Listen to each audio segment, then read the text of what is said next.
നമസ്കാരം. ഒന്ന് മറ്റൊന്നിന് വേണ്ടി എന്നതാണ് വിഷയം. ഭൂമിയിലുള്ള ഒരു ജീവികൾക്കും മറ്റൊരു ജീവിയെ നിയന്ത്രിക്കുവാനോ ഭരിക്കുവാനോ ഉള്ള യാതൊരുവിധ അധികാര അവകാശവും ഇല്ല. അത് പ്രകൃതി അനുവദിക്കുന്നില്ല.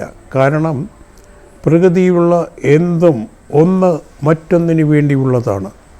ഇതാണ് പ്രകൃതിയുടെ സന്തുലിത നിയന്ത്രണ നിയമ സംവിധാനം. അതിന് പ്രകാരമാണ് ഇവിടെ പുല്ലും പൂച്ചെടികളും വൃക്ഷലതാദികളും ഇടതൂർന്ന് ഒന്ന് മറ്റൊന്നിന് യാതൊരുവിധ ശല്യവും ഉണ്ടാക്കാതെ സഹകരിച്ച് സന്തോഷത്തോടെ വളരുന്നത്.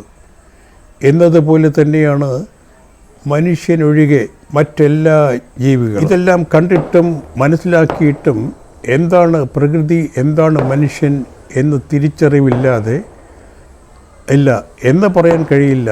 എല്ലാം അറിഞ്ഞ് മനസ്സിലാക്കിക്കൊണ്ട് തന്നെ അവൻ ബോധപൂർവം മനുഷ്യനെ നിയന്ത്രിക്കുന്നതും ഭരിക്കുന്നതും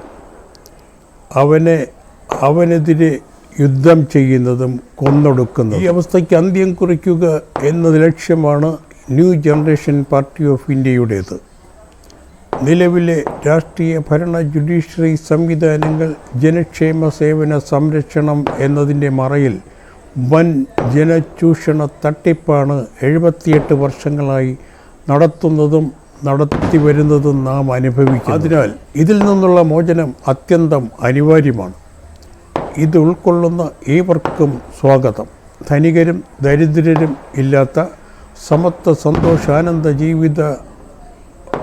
ജീവിത ഭരണ പരിവർത്തനം നടപ്പിലാക്കുവാൻ ഏവരെയും new generation party of India സ്വാഗതം ചെയ്യുന്നു.